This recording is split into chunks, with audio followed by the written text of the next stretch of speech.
Welcome to another edition of Carnivore Bites.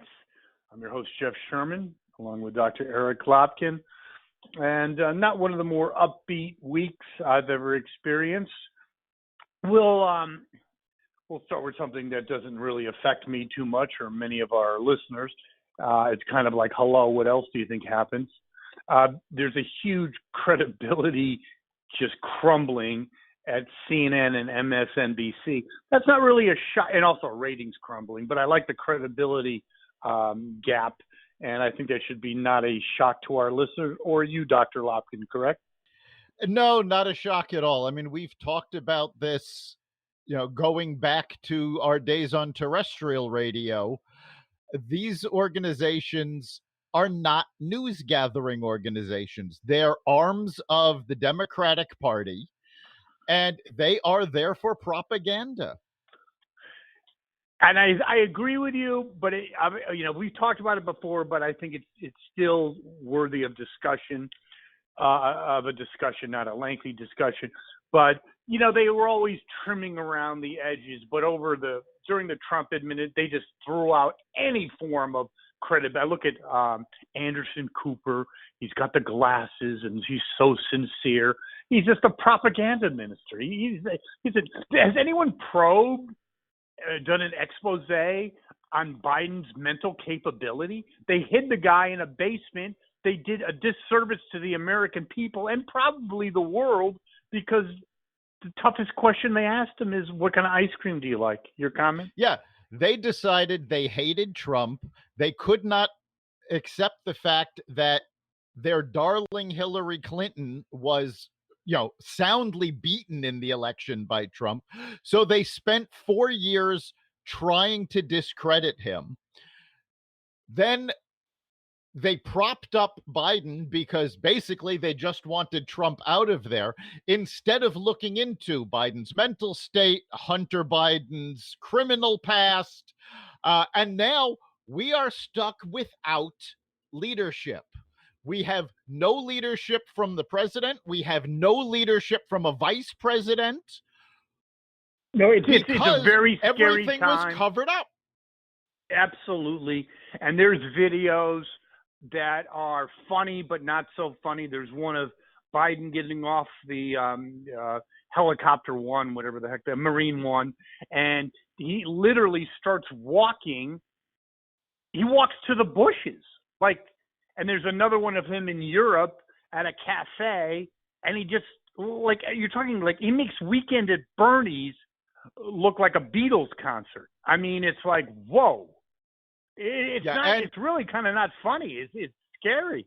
When the G7 met in person, the foreign press reported widely how inept Biden was, the fact that he did not appear to be mentally fit, and yet, CNN and MSNBC kept trying to hide it, kept trying to cover it up. Honestly, I mean, they have so little credibility. I was amazed when they started criticizing him over Afghanistan. Yeah, I guess my question to you would be, you can't hide this forever. I really believe behind closed doors, they're talking about how they roll this out, because every time, and the chutzpah, people are dead. People are dying because of your screw up, and you don't take questions. I mean, and then you show up at the coming home ceremony, a very solemn event, and you're looking at your watch. Yeah, you're looking at your watch. Like, how cold? Mike, I guess my point in all this, all this crap about Lunch Pail Joe and Joe of the people is a bunch of BS. He's a cold, calculating bureaucrat. Yes, he is. It's not even that he looked at his watch once. He looked at his watch after every coffin was offloaded. The Gold Star families were appalled. Many of them decided they didn't want to talk to him at all. Several that did talk to him let him have it. And several of those Gold Star families that did talk to him later reported he was more interested in talking about his son than what had happened to theirs. Yeah, no question about it. One thing, Ronald Reagan, if it was an act, it was an act, but at least people expect that and appreciate it. During the Columbia disaster and, other situations like that, he would take the time. He wasn't talking about, when I was on a movie and I broke my leg, it really hurt. And I understand what hurt is. I mean, stop it. And I'm, and this whole thing, about he's always reflecting on Bo. We've all had losses. I'm not minimizing it, but that's not the time to bring it up. If I was at a friend of mine's father's funeral, I'm not going to talk about when my parents died it's not appropriate. No, it's not. And I honestly think that it is evidence of his dementia. I think he's been focusing on Bo because that's what he remembers. I don't think he is cognizant of everything that's going on. Unfortunately, remember prior to the election, Nancy Pelosi had made a big deal about investigating the 25th Amendment, about removing a president when they're not competent. And I think this backfired because I honestly believe they planned to use the 25th Amendment and put Kamala Harris in charge. But Harris has been shown to be so stupid and so incompetent that their hands are tied. They can't do that. And that brings us to another issue worthy of discussion. And this is what happens when the United States has a vacuum of leadership. It happened during the Carter administration, but let me be clear. Never to this extent. Never, ever, ever in modern history has it been this bad in terms of a total vacuum of any kind of direction. So because of that, the nuclear clock that many of you are aware of, and I'm sure Dr. Lopkin, you're aware of that, yep, is basically, let's say when the Cold War ended, it went back to like 20 of 12. I mean, it was almost. Hang on a second. Hang on a second, because we do have some younger viewers and people haven't talked about the doomsday clock for a while. So let's define what this is. After Hiroshima, a symbolic clock was put together with midnight being the point of nuclear war. And over the years, the time has been pushed back. It's been pushed up. The closer you get to midnight on the doomsday clock, the more dangerous things are. Perfect. Yes, well said. And just to put it in perspective, the closest we came to, it was 1 minute before 12, was during the Cuban Missile Crisis, also during the Yom Kippur War in 1973. Yes, now we are at that level. I think we're 2 minutes to 12 because of the lack of leadership that we have. Like you said, we don't have a vice president. We don't have a president. We have a band of fools, the usual suspects, people like Lopkin that got us into the Iran nuclear deal and other malfeasance. So the world sees there's no policeman, there's no one in charge. And is it surprising to you, Dr. Lopkin, that we're 2 minutes to 12? No, it really isn't, because you have China, who's been working on their nuclear arsenal. You have Pakistan, who, let's face it, Pakistan is very closely allied with the Taliban. So they have nuclear capabilities. It was just reported this week that North Korea has restarted enriching plutonium to build nuclear weapons. They had not been doing this throughout the entire Trump administration. So all of our adversaries, now look at the U.S. as a failed state, that we are not going to be able to do anything to them. And our allies, unfortunately, agree with them. They're working among themselves to figure out what to do, but our allies have decided they cannot rely on us. Of course they can. And, looking historically, you had Chamberlain and, that era when you had, appeasers, and Chamberlain wasn't really having his A game. He was actually suffering from cancer. That's where, whenever there's a vacuum of power, you're going to get a situation where you have basically foes taking advantage of it. But what scares me even more than that, Dr. Lopkin and our listeners, is miscalculations, because you have someone that's obviously not in control of his mental capabilities or faculties. So let's say China tries to take over Taiwan. Instead of diffusing the situation, someone like that, you can see that he gets angry. You can see that he's prone to snap decisions. I'm talking about Biden. That you could have 0 to 60, meaning instead of sending some carriers or going right to the ultimate decision. Am I not so far off base? No, you're not far off at all. And it's also important to note that those sudden fits of anger are a textbook symptom of dementia. So, the more we see of him, the more obvious it is that he is not in command of his mental faculties. How many times over the past several weeks has he made a comment at a press conference about instructions that he was given?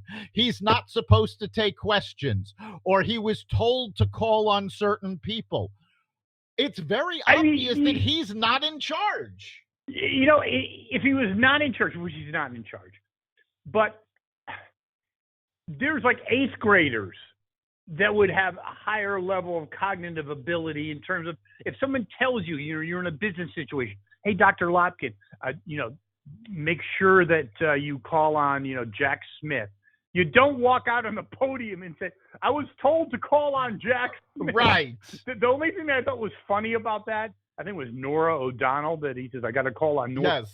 Her credibility just went to the crapper. Obviously, she's a willing stooge, because Nora O'Donnell's credibility has always been in question. And in fact, when CBS named her as managing editor and anchor of the CBS Evening News, their ratings plummeted, and they have not come back. Of course they have. I've always had a problem with her. I really do. I have to confess. And it's not just her. It's these people that were born on third base and thought they hit a triple. I mean, it's like I'm sure she went to the fight. Her biggest problem was her prom dress didn't quite fit. I mean, come on. She's up there. God knows who her father or mother was. She didn't get, she went to the best schools, got the job, and she's not exactly, I'm sorry to say, I know it's earth-shattering, doesn't seem like she's the brightest bulb in the Christmas tree either. She's not dumb, but she's not the greatest interviewer I've ever. She's not worthy of that position, is my point. Well, she's definitely not worthy of that position, but she's also a Democratic stooge. I mean, before she was managing editor of an anchor of CBS Evening News, she was the main anchor on the morning on CBS This Morning. And they would routinely, during the Trump administration, have Adam Schiff come on. Adam Schiff would lie through his teeth, and they would just let him do it.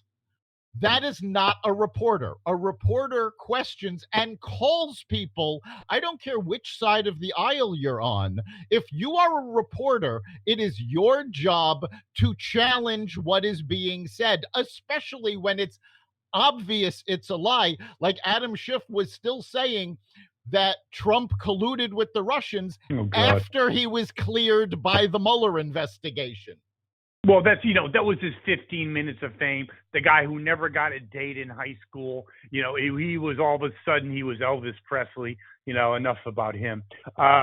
Speaking about declining stars, there's Bill Kristol of the National Review. I remember when I was a young pup in the 80s, and the New Republican, I used to read his publications. He used to be on ABC, not Good Morning, the Sunday show. Okay, and I used to really like him. So he was on CNN saying let's be clear for our listeners. We are not referring to Billy Crystal, the actor and comedian. Thank you. Good point. Very good point. No, he was the editor-in-chief of the National Review. He was during the Reagan administration, he was amazing. And then he became a neocon. And then he became one of the Lincoln Project people, someone that was against Trump. So he said on CNN, well, because of Biden's, actions in Afghanistan, I may not vote.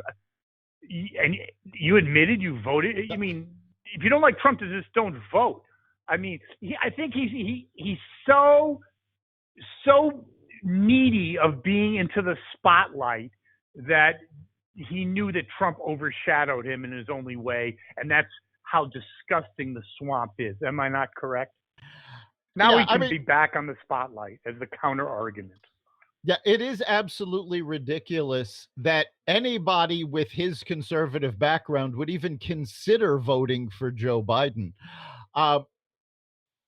especially since it was well known, especially among Washington insiders, that he did not have his mental faculties, which meant basically you were voting for Kamala Harris. Now, Kamala Harris, Biden, at least for a big part of his career, was relatively centrist, yes, especially early in his career.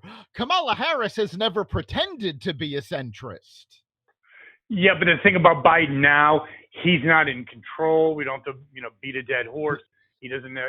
There's other people, Susan Rice and others, calling the shots. He doesn't know what day it is. So, he used to be basically a little left of center. Now it's whatever they tell him. Very interesting. Well, no, it's more. Go ahead. It's more than that, because his Afghanistan policy was the same policy that he has been pushing since 9/11. So he actually did take control. We might have been better off if he hadn't and he had let the other people take control. But this was a policy he's been pushing for 20 years. He just wanted people out. And we talked about this on a previous podcast where in 2008, when he was questioned about what this would do to the Afghani women, he said, F them, that's not our problem. So yeah, Mr. Joe Lunchpail. Right. No, I agree with you. He's capable of taking control, but it's disastrous when he does. Absolutely, no question about it. No question about it. And I believe that was a really good point you just made, because of all his actions in his administration, 98% of them had nothing to do with him. This 100%, I agree with you, was the only thing that he was adamant about.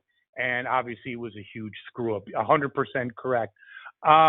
Now, speaking of screw ups, there's now a new variant of the COVID virus that originated from Colombia, and it's not, the vaccines have really no effect on it. Pretty stupid, I'm sorry to be so blunt, to have an open borders policy, no matter what, during a pandemic. But given what's going on, and that's where you have a lack of leadership, Dr. Lopkin. He's not going to adjust on the fly. He's a political ideologue that's got dementia. He'll say open borders, hell or high water. Am I not correct? The hell with the American people.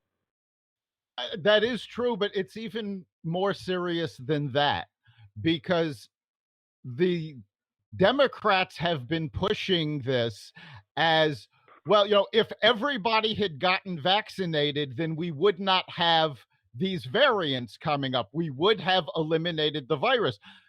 According to the World Health Organization, which, granted, not the brightest bulbs in the room, they were clearly stonewalled they're not ignored by the at Chinese. Harvard Medical Center. No, right. They're not. Yeah, but they are the ones who have been tracking all of these variants. And for those of you who don't know, these variants are named basically after the Greek letters. So mu, we have already gone through alpha, beta, gamma, delta, lambda, mu. That's where we are now. None of these variants started in the United States. So blaming people in the US that did not get vaccinated is political bullshit. Okay, wait a second. No, I agree with you, Dr. Lopkin, 100%. But again, if we had viable news agencies a la CNN and others, maybe that would blow the complete narrative wide open that only dumbasses and Trumpers and morons and knuckle draggers and non-Ivy League people don't get the vaccine. Correct? Correct. I mean, now let's be clear. The vaccine limits the severity of, so far, all of the variants except mu. So it is, yes, it is beneficial for everybody to get vaccinated.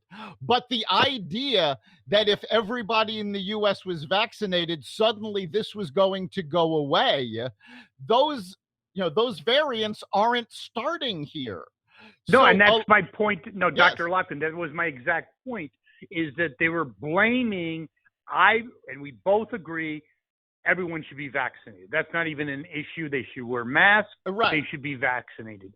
But I know in the vernacular out there, people were talking, it's those damn people that didn't get vaccinated. That's why we're screwed up with the Delta and this and that. But that just blows holes in it. There is no science behind that. And by the way, you just said everybody should be masked. We've said numerous times on this podcast that with the right mask. If at all possible, get an N95 masks. Good advice. But it's actually getting worse because we have looked at a number of masks being sold here in the United States, and a lot of them actually have warnings on the box itself that these masks will not stop viral infection. I saw one warning saying, do not use anywhere where infections are rampant. So, for God's sakes, please take a look at the masks you're buying and get effective to restate ones. Things in its proper and a good point. We at Carnivore Bites are for masks, but we caution people to please get the right mask. Correct? Yes. And I think politically, how does this play out? Not about masks, but about the new variant. I mean, eventually, I think there's going to be a call for closing the borders. And the other thing is, psychologically, economically, I'm not sure people are prepared for another shutdown. God knows I'm not. No, the U.S. is not prepared for another shutdown. Economically, remember, we talked about this back during the shutdown. Now, I think the death toll from COVID, all of the variants, is approximately 200,000 people have passed away in the United States. However, we have also seen almost 8 million families be unable to afford food. So the economic, when we say an economic impact, this is not, oh, well, Johnny's going to have to wait a year before he gets a new video game. This is families unable to feed themselves. And we are not prepared to go back into lockdown. And the Democrats right now are pushing this $3.5 trillion human infrastructure. We don't have the money to pay for that. If this passes, how are they then going to come up with the money to reinstate unemployment benefits to help those in need? We don't have the money. Well, we can always print. I mean, we got the ink to print. The problem is what happens to inflation that's going to hurt the middle class. The whole thing gets back, Dr. Lopkin, to leadership, doesn't it? You don't have someone that can adjust on the fly. You don't have anyone that's intellectually capable of making relatively simple deductions. What we've gone over is not basic rocket science. It's simple blocking and tackling, and anyone with an IQ above, let's say, 100 should be able to understand that, correct? Yeah, I mean, these are simple decisions that Biden has been unable to make. I mean, if you talk to anybody in the military, generals, joint chiefs, down to privates and corporals, every one of them will tell you if you are leaving a battlefield, civilians go first, equipment goes second, the military pulls out last. And what did Biden do? He pulled out the military, left over $1 billion in military equipment there. Well over a billion, like 30 billion. And by the way, the Biden administration keeps saying, well, you know, we still have influence over the Taliban because they want access to the monetary system. Do you really believe if the Taliban turned to Russia and China and said, you know, we've got $1 billion in weapons there, would you like to buy it? You think either one of them's not going to hand the Taliban $1 billion? The whole thing is the biggest bunch of BS ever. Go ahead. And then past the equipment being left there, we left our people behind. We left American citizens who want to get out. Biden has been saying, oh, everybody who wanted to leave had the opportunity. There is actually a class of students from a California school, not a college, this is a public school system, that was on a trip to Afghanistan. Why any school system would send kids to Afghanistan at this point, I don't know. But they are still there. They are trapped there, abandoned by the Biden administration. So any claim he has that everybody that wanted to get out was able to get out is a complete lie. The thing is first of all, it's not even a sophisticated line of bullshit. That I can actually appreciate. Might not respect, but I can appreciate it for its spin doctory. But how dumb do you have to be? It's like saying, you know, there was a house fire, and, you know, I know 3 or 4 people burned to death, but they didn't want to leave. What? Yeah, you know, like, what? What are you talking about? Yeah, there was an earthquake. Some of the people wanted to stay. And more of his lies are coming out because, first of all, you know, we had media on the ground, so we all saw the pictures. I mean, the Biden administration is essentially saying, well, who are you going to believe, us or your own eyes? But more is coming out. You know, there was a Reuters report. They had a transcript of a phone call between Biden and Karzai prior to the evacuation where Biden said, you know, regardless of what the Taliban is doing, we have to make it look like they're losing. Oh, yeah, that's what you have when you have a career politician, not particularly bright. That's what he's 40 years. There's no balance sheet. There's no performance. It's keeping power. That's what he knows, and that's where we are today. But the last point I wanted to make and throw out at you and our listeners is and it's not any great revelation, but there's increasing calls for resignations. Miley Cyrus, who I just saw recently, my God, Patton, he is not. Oh, my God. And then Lopkin, the genius who created the Iran nuclear deal. And then there's also Miley Cyrus's assistant, whatever his name, another real genius. They're calling for their resignations. Do you think it happens? First of all, do you think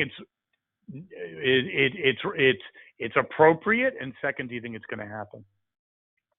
Is it appropriate? Absolutely. I think we need a clean sweep of these people who were responsible for this catastrophe. Is it going to happen? I honestly don't think so, because we have had Democrats who, behind closed doors, it's been reported that they're questioning Biden. They want an investigation. They want us to go back in and pull the remaining people out, despite what the Taliban has said. And when this gets in public, when the motion to vote on this came up on the House floor, the Democrats folded and they would not let it come to a vote. They refused to stand by these principles. So as long as the Democrats control the House, I don't think any of this is going to happen. Now, that being said, we've said over and over again on this podcast that historically speaking, we know the Republicans are going to take both the House and the Senate in the midterm elections next year. Now, the Democrats are actually expecting double-digit turnover. They know they have lost a lot of their base, and this is not going to go away.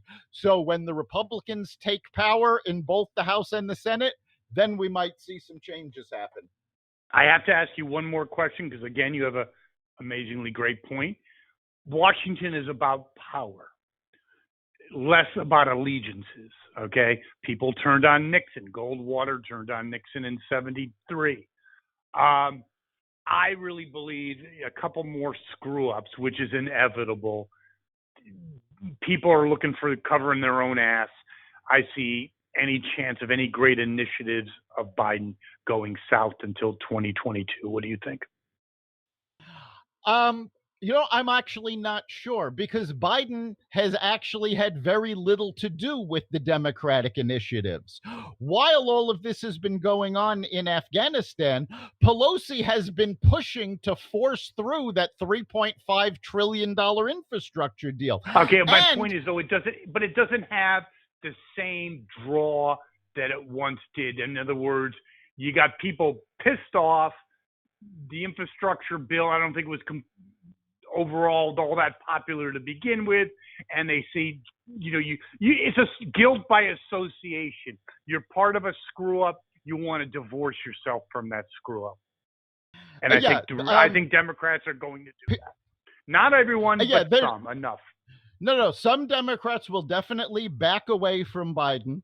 As a positive effect of that, this gives Manchin cover.